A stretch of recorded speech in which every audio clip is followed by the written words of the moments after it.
آیا غواړې بهترین انسان واوسې؟ با ادبه، با اخلاقه، ښه شخصیت ولري، په ژوند کې بریالی واوسې، په آخرت کې هم جنت وګټې؟ داسې یو شخصیت ولري چې هر انسان درنه متاثره وي، چار چاپیره کورنۍ، ملګري او نور دوستان درته ډیر په درناوي او په احترام قایل وي. داسې یو انسان واوسې چې الله هم درنه راضي وي او د هغه رسول صلی الله علیه وسلم هم درنه راضي وي، او ټولې هغه ځانګړتیاوې ولري چې یو نیک ښه انسان یې لري. هم له ژونده خوند واخلي، هم په دنیا کې بریالی اوسې او هم آخرت کې بریالی شي. که داسې وي راځه دا لړۍ را سره تر پایه پورې وګوره. په دې لړۍ کې زه تاته د یوه داسې انسان سیرت بیانوم چې د دنیا په مخ تر ټولو انسانانو الله پاک ته ډېر ګرانو. دی یو نیک، با کرکټره، با شخصیته، محبت نه ډک، رحم نه ډک او زړورتیا نه ډک انسانو. مهمه دا ده چې الله پاک ته تر ټولو ګرانو. د ده ژوند 93% ټولنیز ژوند ته ځانګړی شوی و. کورنۍ سره اړیکې، میرمنو سره، ماشومانو سره، ملګرو سره او بالاخره دیندارۍ ته هر څه ته ځانګړی و ژوند یې. یوازې 2% ژوند یې غزواتو ته ځانګړی و. هغه غزوات چې همیشه پکې دی بریالی و. یو زړور انسان و. ده په ټول عمر په ماشوم، په میرمن او په زوړ سړي یا په بل چا باندې لاس نه دی پورته کړی، ظلم یې په چا باندې نه دی کړی.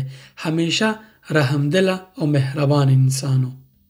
د دښمن پر وړاندې زړورو او د خپلو خلکو منځ کې، د مسلمانانو منځ کې ډېر رحمدله او مهربان او زړه سواندی و.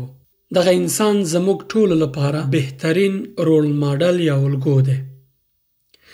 بهترین اخلاق یې درلودل او چې څومره د هغه صفت وکړمه کیدای شي وس مې ونه رسي چې حق یې ادا کړم. اوس به پوه شوي یاست چې څوک ښیم درته. د الله تعالی محبوب پیغمبر رسول الله صلی الله علیه وسلم، د هغه د سیرت لړۍ مې پیل کړې ده تاسې لپاره. راځئ د دې لړۍ تر پایه را سره ملګرتیا وکړئ. په دې ډاډه یم چې تاسې به حتما د هغه دغه ټول کرکټر او ټول خصوصیات چې زده کړئ او په ځان یې عملي کړئ، له ځانه به بهترین انسان جوړ کړئ. لومړی راځئ دې ته تم شو چې ولې باید موږ سیرت زده کړو. د سیرت زده کولو دپاره څو لاملونه دي. لومړی، که موږ د رسول الله صلی الله علیه وسلم سیرت زده کوو، په حقیقت کې موږ غواړو الله پاک ته نږدې شو. په دې معنی که موږ غواړو الله پاک سره مینه وکړو، الله پاک راضي کړو، د الله پاک سره مینه کول د رسول الله صلی الله علیه وسلم له لارې هم زموږ مینه الله پاک سره پیاوړې کوي. یعنې که غواړو الله پاک سره مینه وکړو، باید د رسول الله صلی الله علیه وسلم سیرت زده کړو. بې له دې الله پاک سره زموږ مینه، د رسول الله صلی الله علیه وسلم سره زموږ مینه نیمګړتیا ده او یوازې تشه دعوا به وي. نو که غواړو په رښتیا د رسول الله صلی الله علیه وسلم سره او د الله پاک سره مینه وکړو، دین ته نږدې شو، ښه دینداره اوسو، الله پاک ته نږدې شو، پیاوړې اړیکه ورسره ولرو، د هغه رسول باید وپېژنو، د هغه د رسول له طریقې موږ الله پاک ښه پېژندلی شو. الله پاک فرمایلی قل ان کنتم تحبون الله فاتبعوني يحببكم الله ويغفر لكم ذنوبكم والله غفور رحیم. الله پاک وایي دوی ته ووایه قل ان کنتم تحبون الله فاتبعوني، که تاسې غواړئ الله پاک سره مینه وکړئ یا دعوا کوئ چې الله پاک سره مینه کوئ، تاسې فاتبعوني زما تابعداري وکړئ، يحببكم الله، الله پاک به له تاسو سره مینه وکړي، ويغفر لكم ذنوبكم، همدغې مینه باندې چې تاسې الله پاک سره کوئ او د رسول الله صلی الله علیه وسلم په مطابقت باندې الله پاک سره په حقیقت کې مینه کوئ، ستاسې ګناهونه به درته وبخي، ځکه الله پاک ډېر مهربانه او رحم کوونکی دی. بل دلیل چې باید سیرت زده کړو دا دی چې الله پاک موږ ته امر کړی دی. الله پاک رسول الله صلی الله علیه وسلم زموږ لپاره بهترین الګو ټاکلی دی. لقد كان لكم في رسول الله أسوة حسنة لمن كان يرجو الله واليوم الآخرة وذكر الله كثيرا. ستاسې لپاره په رسول الله صلی الله علیه وسلم کې بهترین الګو، بهترین رول ماډل او بهترین نمونه او مثال دی. د هغه چا دپاره چې په ورځ د قیامت او په الله پاک باندې ایمان لري او الله پاک ډیر یادوي. دغسې خلکو باندې لازمي ده چې د رسول الله صلی الله علیه وسلم سیرت او د هغه ټول خصوصیات زده کړي. بله مهمه خبره دا ده چې د سیرت په زده کولو په حقیقت کې موږ د قرآن کریم په معنا باندې ځان پوهولی شو.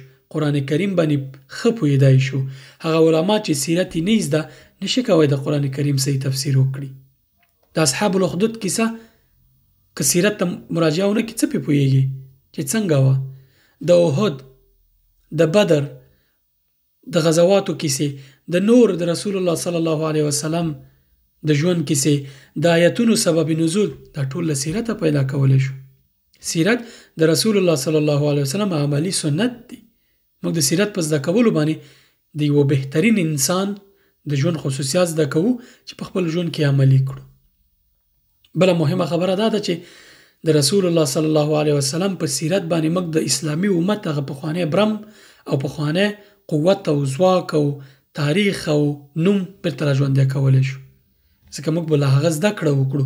د هغه له شخصیت او سیرت به موږ ټول درسونه راواخلو، په ننني ژوند کې به عملي کړو. زه هڅه کوم چې په دغه لړۍ د سیرت په لړۍ کې تاسې ته د رسول الله صلی الله علیه وسلم د ژوند ځینې درسونه راواخلم چې په ننني عصر کې موږ او تاسې هغه عملي کولی شو. د دې لپاره زه ګڼ کتابونه مطالعه کوم چې څنګه دغه درسونه راواخلم او ننني ورځ کې زه او تاسې ټول له هغه درسونو استفاده وکړو، په 21م قرن کې بریالي انسانان واوسو، هم دینداره، هم په دنیا کې کامیاب، هم په آخرت کې. د همدغې دپاره د سیرت دغه لړۍ مې شروع کړې ده. نو له تاسې مې هیله ده چې تر پایه را سره ملګرتیا وکړئ. بل لامل چې باید سیرت زده کړو هغه دا دی چې موږ د سیرت په زده کولو باندې د رسول الله صلی الله علیه وسلم او د خپل دین ښه دفاع کولی شو. که تا ته سیرت په اړه معلومات نه وي، سیرت دې نه وي زده او رسول الله صلی الله علیه وسلم باندې یو څوک دروغ تړي، که ته په هر ملک کې اوسېږي، غربي ملکونو کې اوسېږي، هر چیرې چې اوسېږي، او یو څوک چې دین نه پیژني یا له دین مخالفي هغه په رسول الله صلی الله علیه وسلم باندې نیوکه کوي، نو ته څنګه د خپل محبوب پیغمبر نه دفاع کې په داسې حال کې چې ستا معلومات کمزوري او نیمګړي. که غواړې معلومات دې پوره او له خپل رسول نه ښه دفاع وکړې، ته باید سیرت زده کړې. بل که ته غواړې بهترین پلار واوسې، ته باید سیرت زده کړې. که ته غواړې بهترین میړه واوسې، ته باید سیرت زده کړې. که ته غواړې بهترین ملګری واوسې، ته باید سیرت زده کړې. او هر هغه څه چې ته غواړې پکې بهترین اوسې، هغه سیرت باید ته حتمي زده کړې. ځکه د رسول الله صلی الله علیه وسلم په ژوند کې داسې تعلیمات دي چې تشناب ته له ننوتلو، د ډوډۍ له خوراکه نیولې، د پاچایي او د ملک تر واکمنۍ پورې هر برخه کې درس شته. داسې برخه نشته چې رسول الله صلی الله علیه وسلم پکې ښودانې او عملي زده کړه ونه لري چې تا ته یې در وښیي.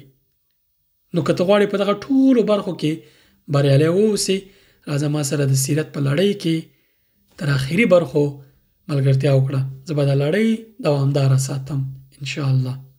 په بله برخه کې د رسول الله صلی الله علیه وسلم پر زوکړه غږیږو چې له معجزې ډکه زیږنه وه. څنګه رسول الله صلی الله علیه وسلم وزیږید، د چا په کور کې وزیږید، او څنګه هغه یتیم شو، له پلاره، له موره، له نیکه نه، بیا چا د هغه سرپرستي واخیسته، بیبي حلیمې چې د هغه رضایي مور و، هغې څنګه ترلاسه کړل، او دا ټولې معجزې څنګه راپېښې شوې. بیا وروستنیو برخو کې د رسول الله صلی الله علیه وسلم په ژوند او د هغه په میړانې او د هغه په ټولو خصوصیاتو باندې غږیږو. هیله ده چې تر پایه را سره ملګرتیا وکړئ. او یوه غوښتنه بله ده چې دغه لړۍ تر ټولو خپلو ملګرو، فامیلونو او دوستانو ورسوئ، ځکه راځئ ټول په سیرت باندې پوهه کړو. زه غواړم په دې لړۍ کې ډېر په مختصر ډول ګټور او مهم معلومات د سیرت نه تاسو ته راټول کړم چې په کم وخت کې مونږ ډېر څه زده کړو. هر څوک چې غواړي په دین باندې په ښه شکل پوه شي، باید سیرت زده کړي او د قرآن په معنا ځان پوه کړي او نور دیني تعلیم. دغه دوه ماته ډېر مهم ښکاري چې انسان باید په پې پوه شي. ځکه د یو چا لارویان موږ یو چې په اړه معلومات ونه لرو نو دا خو مناسبه نه ده. باید د هغه ټول خصوصیات زده کړو او ټول معلومات یې په اړه ولرو.